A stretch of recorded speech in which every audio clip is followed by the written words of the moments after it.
Good morning and welcome to our Zoom worship service. I'm Fran Rodriguez and I'll be your celebrant for today. I'd like to extend a special welcome to all those who are here worshiping with us for the very first time. If you've come in person, you should have received a welcome packet when you arrived. It's got a card in it. If you fill that out and drop it in the offering basket, we will be able to be in touch with you to support you in finding your way into our community. In the meantime, please join us in our fellowship hall downstairs following the service for coffee. Our welcoming committee have yellow name tags. You want to raise your hands? Anyway, they have yellow name tags. Okay. And are happy to answer any questions or point you toward additional information. If you are joining us online, there's a link on our website to an electronic version of that same card. And we host a virtual coffee hour after the service if there's any interest, so no need to log off right away. And now let's say our words of welcome together. Welcome to you, old friends and new, young and old. You are an essential part of our celebration today. Whether today is your first or your 1000th Sunday in our midst, we are stronger because you are with us. We are one people of many beliefs, identities, origins, sexualities, and genders. We are all growing, all learning, all loved, body, mind, heart, and soul. Just as you are. You are welcome here. Now we will take a moment to say hello across the technical divide. First, we're going to show the people joining us on Zoom. If you're at home, please turn on your camera. Now, people at home, wave. Now, people who are attending the service in our building, it's your turn to wave.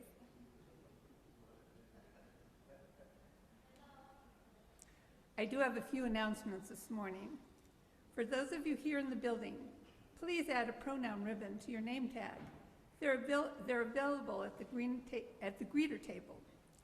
We know that trans and non-binary folk feel safer and more comfortable in community when it's a standard practice for everyone to identify their pronouns.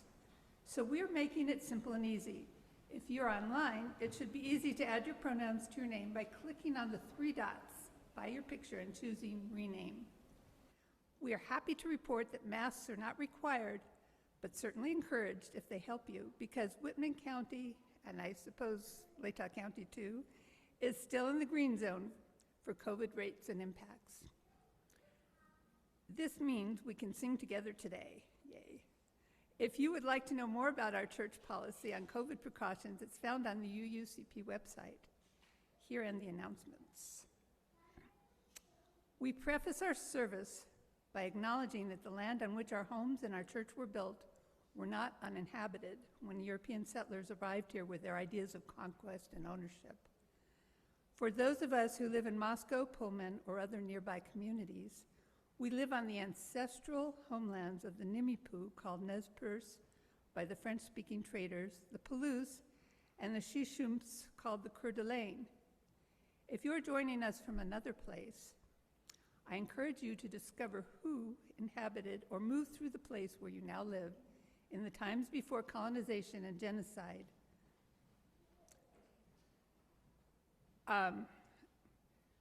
Where they are now.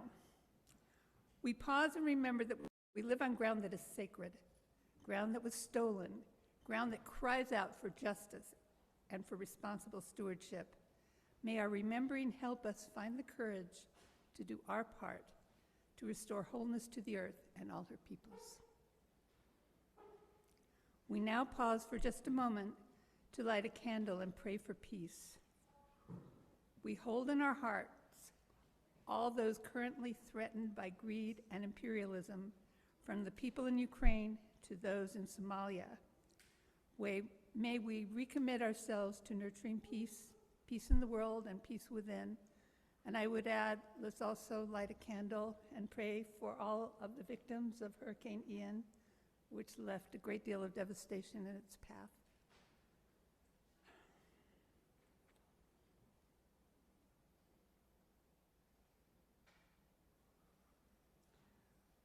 We are hoping that folks joining us via Zoom have a chalice or candle to light and something to light it with. Let's light our chalices together. In the light of truth and the warmth of love, we gather to seek and seek to share.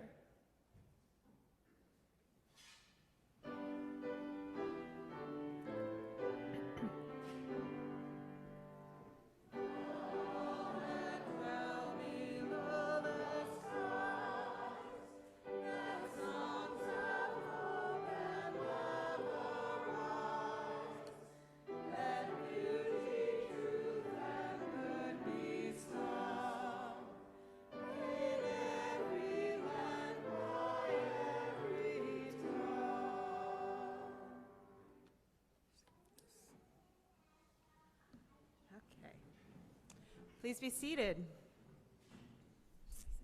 Yes. We are today in the midst of the Jewish High Holy Days. Jewish people around the world and in this congregation celebrated Rosh Hashanah, the Jewish New Year, starting at sundown last Sunday. Yom Kippur, the Day of Atonement, begins Tuesday at sundown and ends Wednesday evening. The Jewish community of the Palouse rents our space for their celebrations, so their blessings and prayers are lingering in the corners of this sanctuary. The High Holy Days are a time of reflection and centering, a time to assess the year that has passed and take stock of the good, the bad, and the ugly. It's a time to ask for and offer forgiveness and to give thanks. There's a sense of humility grounding this practice of self-awareness. We are none of us perfect. We all make mistakes. This is an essential part of the experience of being human, which means that working with regret, engaging in repair, and adopting practices of forgiveness and renewal are essential tools in being a successful and happy human. We need to be able to accept responsibility when we make mistakes and feel the feelings that come from those experiences. We can learn to see our mistakes and our failures as gifts and opportunities to learn and grow. When our mistakes harm someone else, we apologize, of course, but often an apology isn't enough, and there are different kinds of apology. So coming back into right relationship after a breach in trust is an art, not a science. We need to practice forgiveness of ourselves and one another. We need to be willing to give ourselves and each other the gift of a fresh start, even though we are all fallible, each of us perfectly imperfect. So come, let us worship together. And let's begin by singing hymn number 216 in the gray hymnal. The words will be up on the screens. Hashivenu.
Good morning. Am I on? Okay.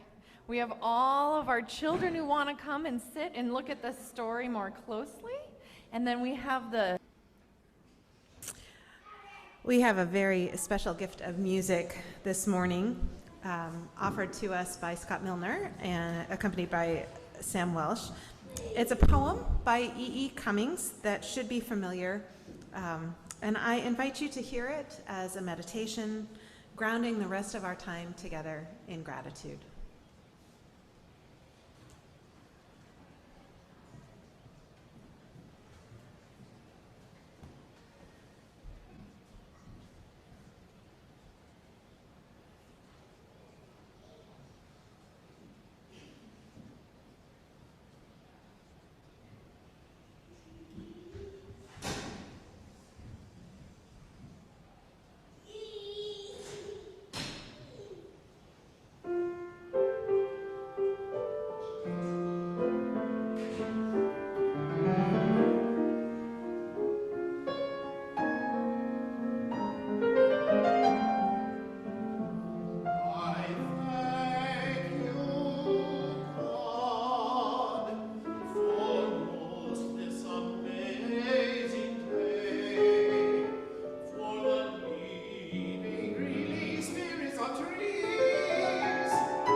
Now is the time in the service where we lift up joys and sorrows from the lives.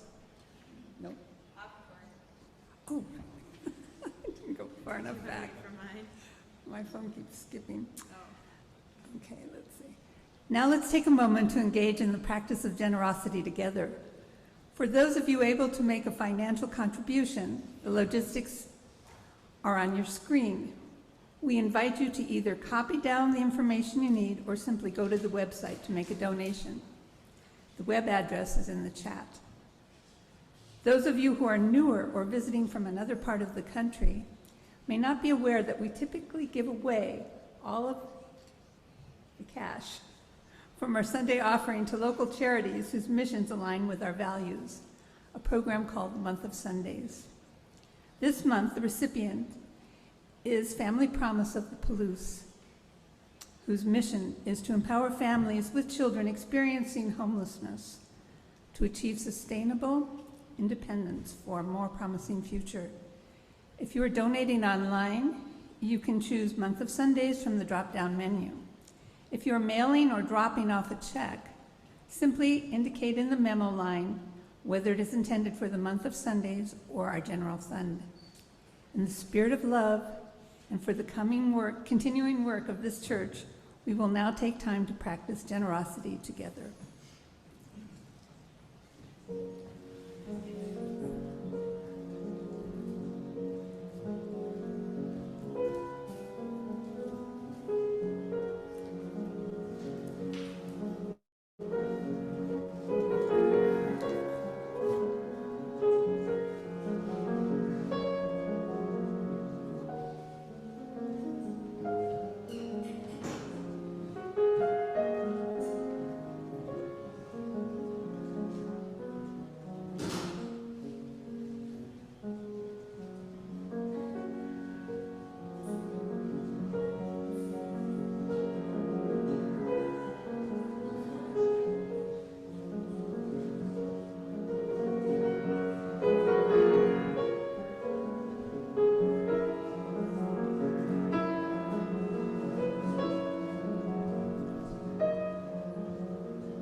Now it is the time in our service when we lift up joys and sorrows.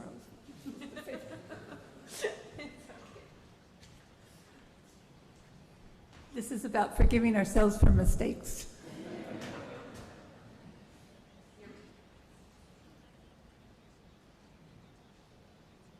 You're modeling beautifully. I think we're out of that, but it's red. Awesome. Yeah. All right, I'll read the intro from.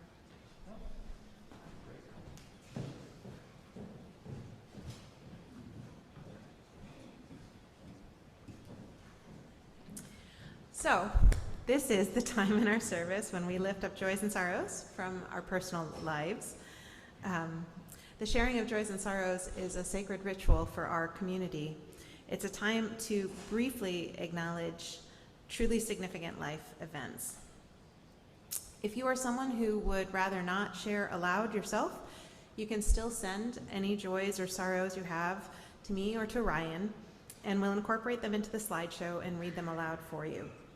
If you're here in person and have something you'd like to share, you'll shortly be invited to light a candle and speak into the microphone. If you are joining us on Zoom, you can raise your hand or tell us in the chat that you have something to share, and we'll spotlight your video and invite you to unmute yourself, or at least we'll try. Someone here will light a candle while you speak. We're going to continue with the practice we started when we were worshiping solely online, of starting with sorrows and keeping those separate from joy. So go ahead, get comfortable, take a few deep breaths, and check in with your heart.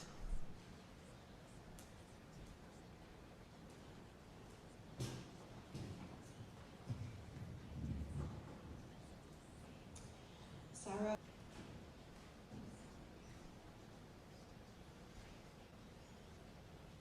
I invite you now to sink just a little bit further into the spirit of meditation or prayer. These are the words of Rabbi Jack Reamer.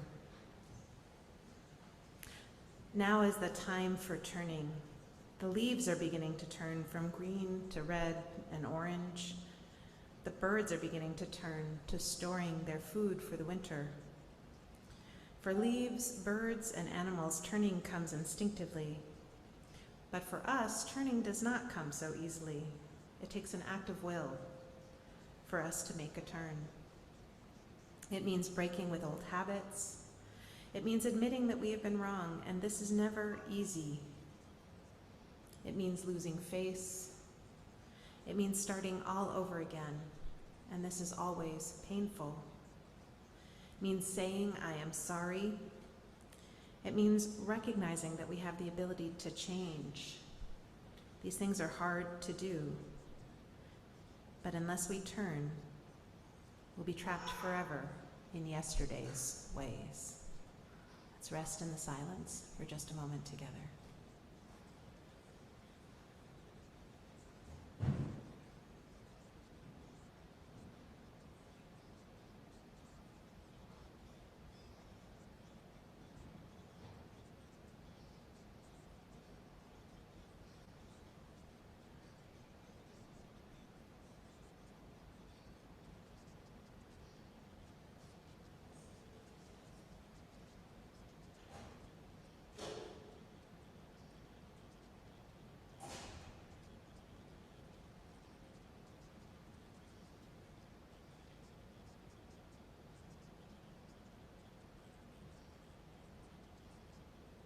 Amen, and blessed be.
So we are going to spend a little time, it's a very simple ritual that we're going to do. We have paper and pens if you are somebody who likes to write things down. This isn't something we're going to be sharing, or you can just reflect on them internally as well. So we do not wish to be trapped forever in yesterday's ways, and we don't want our mistakes to swim us far away from where we're meant to be. So we're going to try following the example set for us by our Jewish friends and loved ones. The High Holy Days are a time for introspection when Jews confront their own mistakes of the past year. They acknowledge wrongs they've done to others and other ways they've failed to keep covenant with God. They commit to rectifying the wrongs they can, and commit to right ways of living and action for the year ahead. The High Holy Days culminate in the worship services of Yom Kippur, when Jews believe they're forgiven by God and blessed and allowed to start new. Yom Kippur requires not just thought, though, but action. Feeling sorry for a wrongdoing is not enough. One must make efforts to right the wrong. An action that upholds the covenant is called a mitzvah. The word has become common in English to mean a good deed. You may not be able to mend a dish you accidentally broke, but to replace it is a mitzvah. The Days of Atonement are a time for such actions of repentance and reconciliation. So what I'd invite you to do now is think back. Think back over the last year, and what you're looking for as you review your life are mistakes you've made, perhaps actions that were hurtful or unfair. Be as honest as you can. Be completely honest. Nobody's going to see this list but you. So let's take some time to do that. If you want paper, Donna's paper and pen to write these things down. If you want to just reflect on them yourself silently, we're going to take just a moment.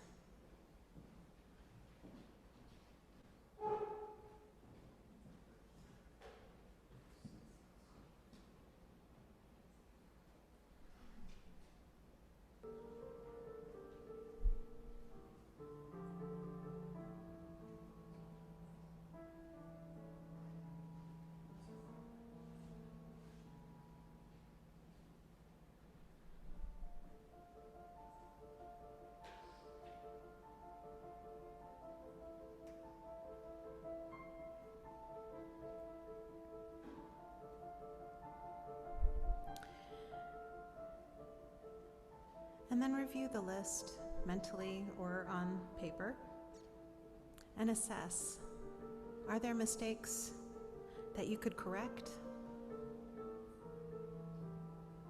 How might you make amends?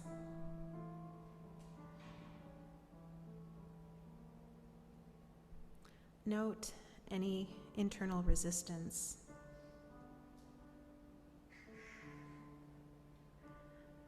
Allow any difficult feelings to rise to the surface. Embrace humility.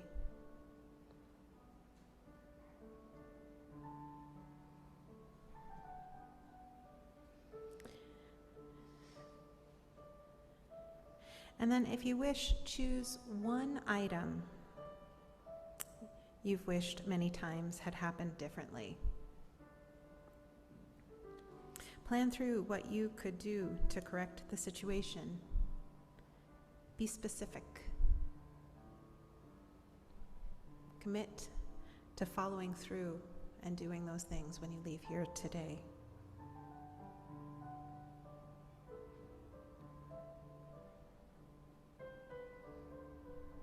There are, of course, situations that cannot be resolved. Sometimes people refuse to accept our apologies or efforts at reconciliation and repair. Still, you've done the mitzvah. This positive energy you gave to the effort has meaning and significance.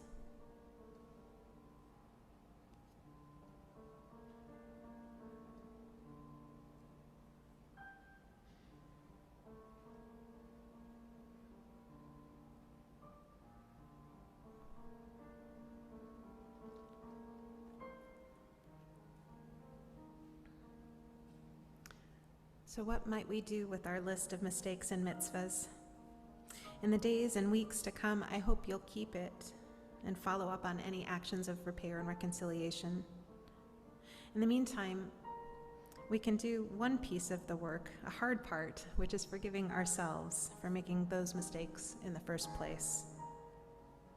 My colleague, the Reverend Rob Eller Isaacs, wrote a piece that we use every year at this time called The Litany of Atonement. Rob was the minister of the church I attended during seminary, and he was a wise, charismatic, and imperfect and complicated man. Today I wanted you to hear his voice explaining, voice echoing in our minds and hearts. I invite you to enter into the Litany of Atonement with us. It's been set to music, so Fran and I will read the spoken parts, and then everyone can sing the response. You might put a hand over your heart. You might find someone nearby and hold their hand or look into their eyes so that we can say these words to one another. And I'll leave it up to you whether you say, we forgive ourselves. I forgive, well, the song goes, we forgive ourselves and each other, and it doesn't scan right if you do what Rob asks us to do. So we'll hold his words in our heart, but we'll use the words in the song. For remaining silent when a single voice would have made a difference.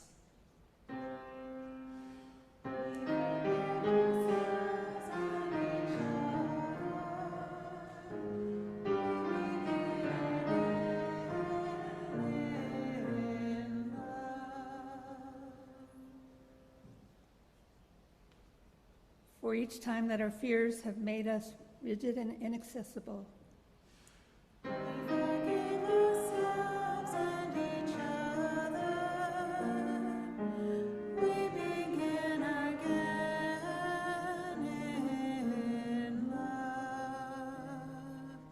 For each time that we've struck out in anger without just cause.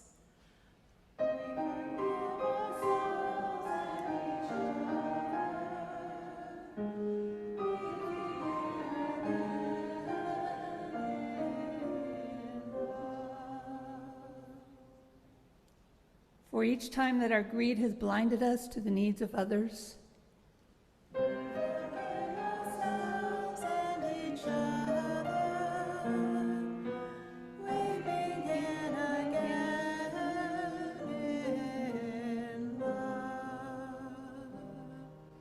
For the selfishness which sets us apart and alone.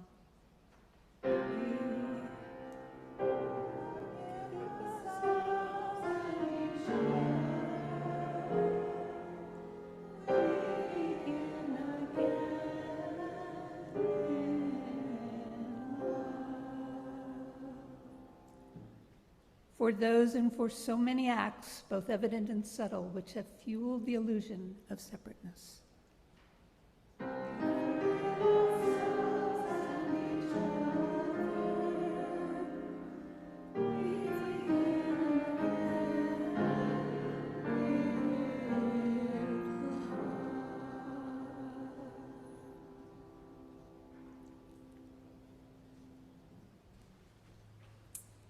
Thank you.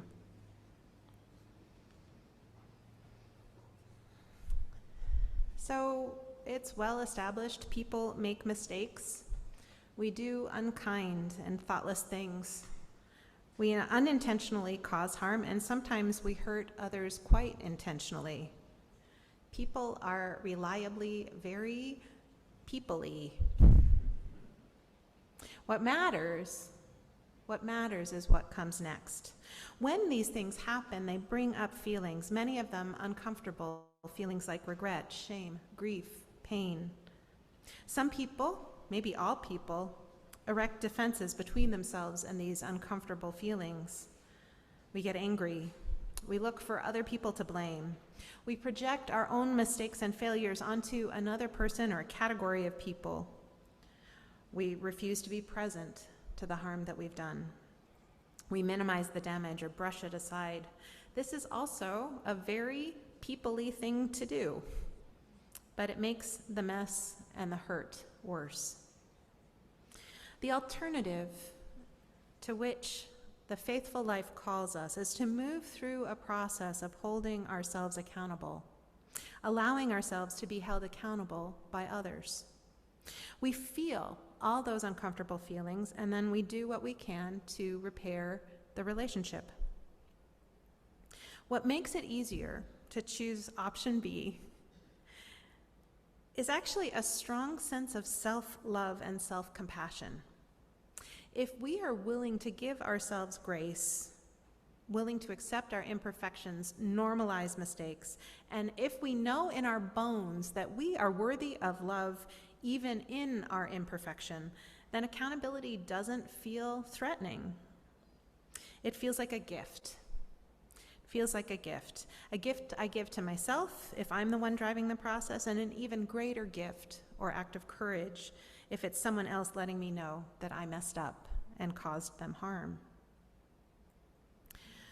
For we Unitarian Universalists, the two branches of our theological heritage exist in tension.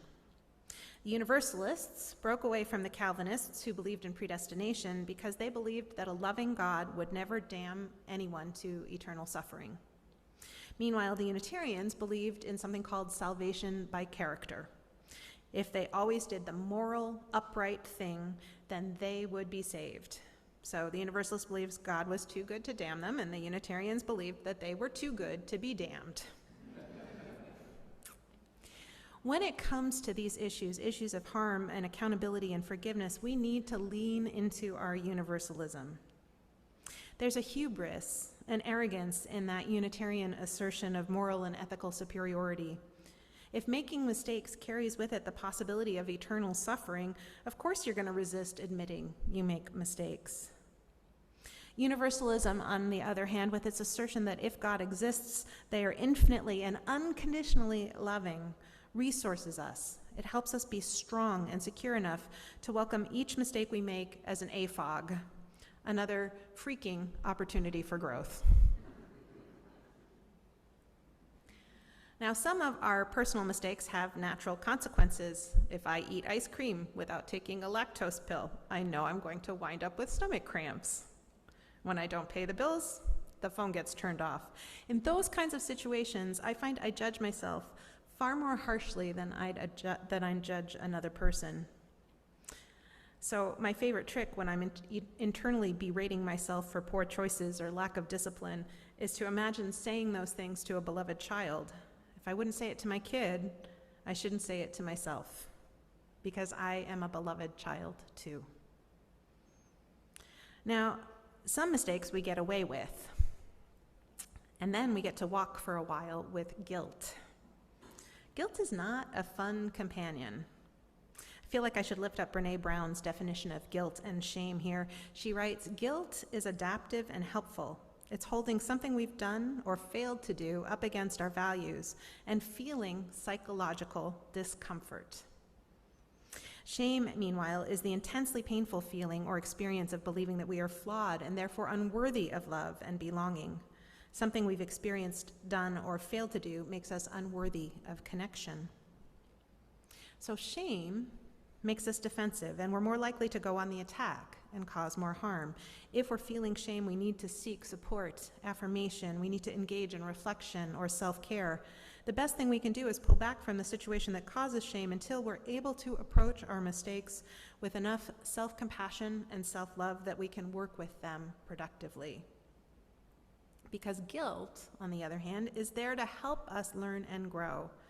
Though it is uncomfortable, if we are feeling guilt, we need to remember it's a sign that we're out of alignment with our own values and aspirations. Guilt comes as a gift and a teacher.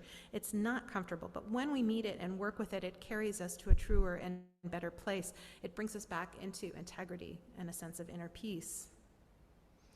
When we are called to account by another for causing harm, it might trigger either a guilt or a shame response. So we need to practice leaning into the guilt side. Sometimes what the person needs for us is to listen and to respond with sincere regret. But not always. Turns out in this too, we are very people-y, and folks have different opinions on what an apology should look like, what feels like an apology to them. Now, Gary Chapman wrote a book on love languages, some of you may be familiar with. He wrote a second book with Jennifer Chapman on our apology languages. So it turns out that people have 5 basic orientations when it comes to apologies. Some people need us to just simply express regret. Oh my gosh, I am so sorry. Others need us to accept responsibility. You are absolutely right. I did do that, and it was a mistake. I'm sorry. Some people are looking for us to make restitution. Wow, I'm sorry. I'm so sorry. How can I possibly make it up to you? And others want us to genuinely repent. I'm so sorry. I can't believe I did that. I can't believe I did that. I promise I won't do it again. Last but not least, some people want to hear us request forgiveness, actually ask for forgiveness. I did not mean to hurt you. I am so sorry. Please, won't you forgive me? So you notice some of the things that aren't there, that aren't effective as apology languages, like making excuses for our bad behavior. Oh, I'm so sorry. I just thought, fill in the blank. Giving detailed explanations as to why we messed up. Oh gosh, I'm sorry. This is why I did what I did, and I would do it again the next time, is the subtext, right?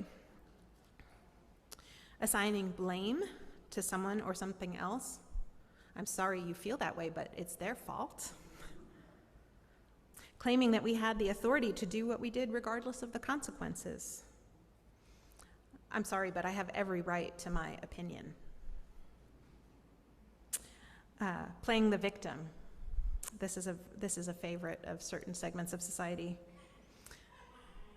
When someone comes and says, what you've said or done is harmful to me, why are you being so critical? Stop being mean to me. You flip it and you play the victim. Does that sound a little familiar?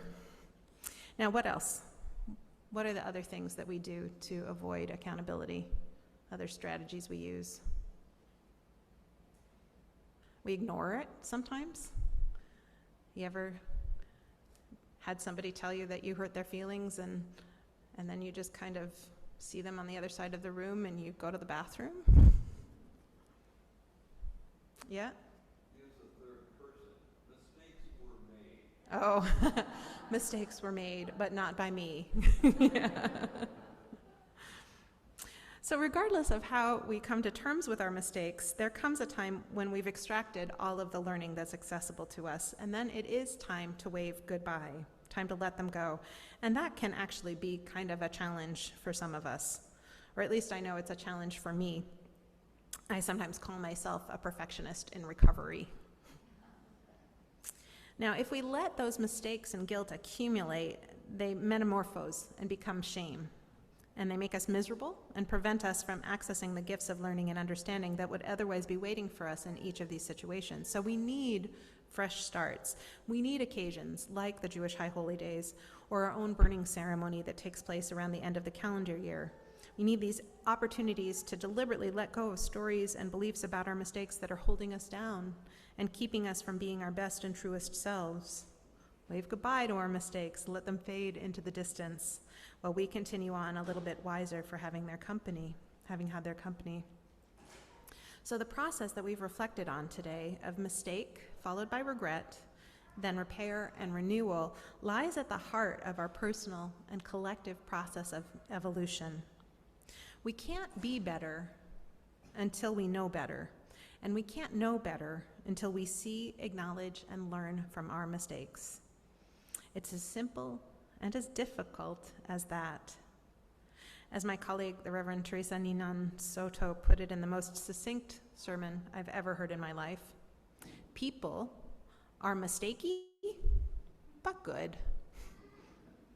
So let us be mistakey and people-y together, experimenting, failing, and learning. Let's resist the urge to hold ourselves to impossible standards. We are messy, imperfect people creating messy, imperfect community in a messy, imperfect world. I wouldn't have it any other way, and I certainly couldn't ask for better company. So be it, and so may it be. Let's join in song again. This is We Laugh, We Cry.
The closing hymn, We Laugh, We Cry.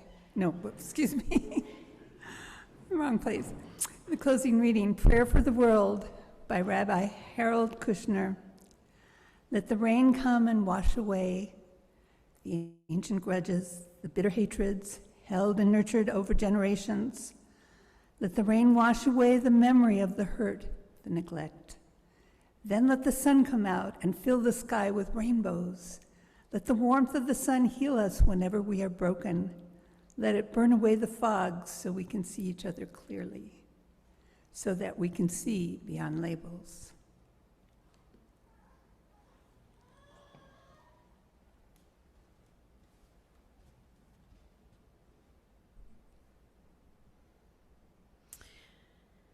so that we can see beyond labels, beyond accents, gender, or skin color. Let the warmth and brightness of the sun melt our selfishness, so that we can share the joys and feel the sorrows of our neighbors. And let the light of the sun be so strong that we will see all people as our neighbors. Let the earth, nourished by rain, bring forth flowers to surround us with beauty.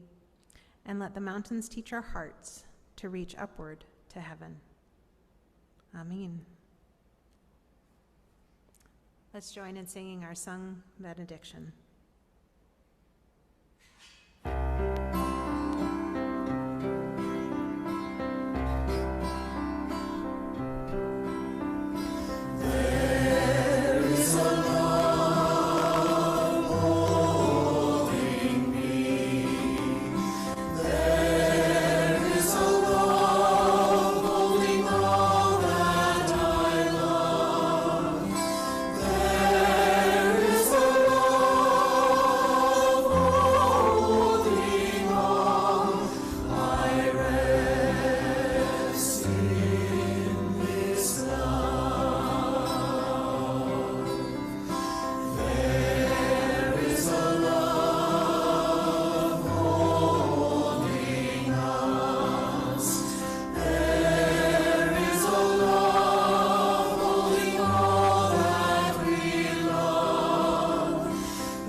So go forth then, mistakey, peoply, but good. Know that you are beloved, perfect in your imperfection, and held always in unconditional grace. Go in peace. Come back next Sunday.